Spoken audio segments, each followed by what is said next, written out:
প্রশ্ন একে বলা আছে 5টি বিড়াল 5টি ইঁদুর ধরতে 5 মিনিট সময় লাগে। 100টি বিড়াল 100টি ইঁদুর ধরতে কত সময় লাগবে? 5টি বিড়াল 5টি ইঁদুর ধরতে যদি 5 মিনিট লাগে, 100টি বিড়ালের 100টি 5 মিনিটই লাগবে, 100 মিনিট লাগবে না। প্রথমটার যে মিনিট থাকবে আমরা পরেরটার উত্তর সেই মিনিট হবে। এটা হচ্ছে শর্টকাট নিয়ম। এটা একটা প্রাথমিক বিদ্যালয় সহকারী শিক্ষক পরীক্ষা আসছে। আমরা এবার বেশ প্রত্যেকে কিন্তু একত্রে কাজ করছে, ঠিক 12টায় কাজ করা শুরু করছে, 12টা 5-এ কাজটা শেষ হয়েছে। প্রত্যেকের ক্ষেত্রেই তাই ঘটেছে, অর্থাৎ একটি বিড়ালের একটি ইঁদুর ধরতে 5 মিনিট সময় লাগে।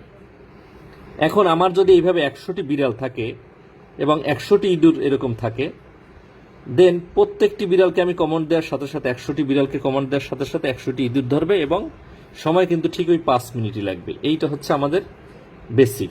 তার মানে উত্তর হচ্ছে 5 মিনিট। এই অঙ্কটি আমরা আবার ঐকিক নিয়মে করতে পারি। আমরা দেখব যে 5টি বিড়াল 5টি ইঁদুর ধরে 5 মিনিটে। একটি বিড়াল এই 5টি ইঁদুর ধরে, একটি বিড়ালের জন্য ইঁদুর ধরতে সময় বেশি লাগবে, 5 গুণ 5। একটি বিড়াল একটি ইঁদুর ধরবে, 5টি ইঁদুর ধরতে যে সময় লাগবে একটি ইঁদুর ধরতে তার চেয়ে কম সময় লাগবে, এটা ভাগ হবে। এবার 100টি বিড়াল একটি ইঁদুর ধরতে, 100টি বিড়ালের একটি ইঁদুর ধরতে সময় কম লাগবে, তাই এটা ভাগ হবে।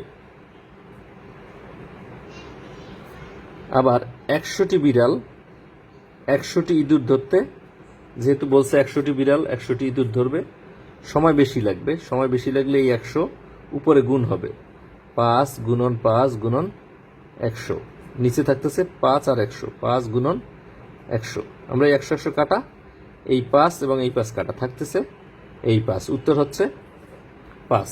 আমরা 3 ভাবে অঙ্কটি শিখলাম। প্রিয় ভিউয়ার্স, আমরা এই অঙ্কটি যদি বুঝে থাকি, 2 নম্বর অঙ্ক একইভাবে আমরা করব এবং কমেন্টে উত্তর জানাবো। সবাইকে ধন্যবাদ।